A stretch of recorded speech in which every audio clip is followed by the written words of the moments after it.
Nagtipon ang iba't ibang grupo ng healthcare workers sa Lung Center of the Philippines para talakayin ang kalagayan ng pampublikong serbisyong pangkalusugan.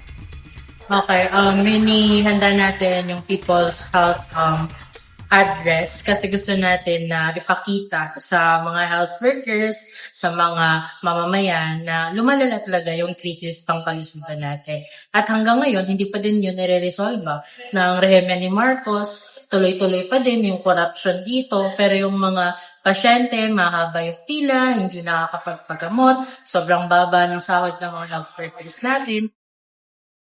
Sa kabila ng mga programang tulad ng Yakap at Pangakong Bagong Pilipinas, mas matinding pasakit daw ang realidad ng mga Pilipino. Ayon sa datos ng Health Alliance for Democracy, halos 4 sa kada 10 mga barangay sa bansa ang wala pa ring health center at higit 400 naman sa mga ipinagmamalaking super health center ang nananatiling hindi tapos. Sa mga public hospitals, makikita mo talaga na kalunos-lunos yung kalagayan ng mga pasyente natin kasi saan ka makakakita kung saan yung emergency room, yung mga pasyente mo nasa labas na ng parking lot. Hindi talaga napapatingin yung kanilang mga sakit at namamatay na lang. Habang papalapit ang ikalimang sona ni Marcos Jr., bitbit ng sektor ang panawagan para sa budget at sahod.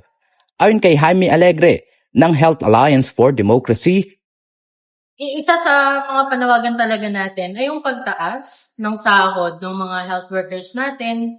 Pangalawa dyan, yung pagdagdag ng pondo sa mga public hospitals. Pangatlo, syempre pagtaas ng sahod ng mga health workers. Tapos syempre yung tuloy-tuloy na pagbibigay ng pondo, lalo na sa mga health facilities natin sa bansa. maliban sa pondo para sa mga pasilidad, idiniin naman ni Dr. Edelina de la Paz na dapat tuparin ng pamahalaan ang pandaigdigang pamantayan sa budget ng kalusugan. Panawagan sa gobyerno na dagdagan ang budget sa kalusugan. Ang panawagan natin ay yung World Health Organization recommendation na dapat 5% of GDP is allocated to health at mas bigyang pansin ang pagbibigay ng government responsibility. Huwag ipasa sa private sector yung responsibilidad ng gobyerno. Para naman sa hanay ng mga mag-aaral at future healthcare workers, panawagan ni Sandrine Yasay ang pangmatagalang solusyon at hindi patingi-tinging programa lamang. Healthcare system dapat natin ay libre at dekalidad at lahat talaga ng mamamayan ay nakakakuha na taasan yung sahod na sa nakakabuhay na sahod tapos gawing regular at wala ng contractualization sa mga workers.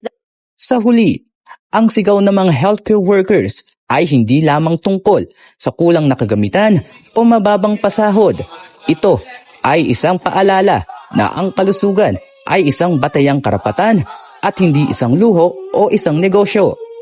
Habang may mga Pilipinong namamatay ng hindi man lang nakakakita ng doktor, ang panawagan para sa isang libre, dekalidad at makamasang sistema ay hindi lamang kahilingan, kundi laban para mabuhay.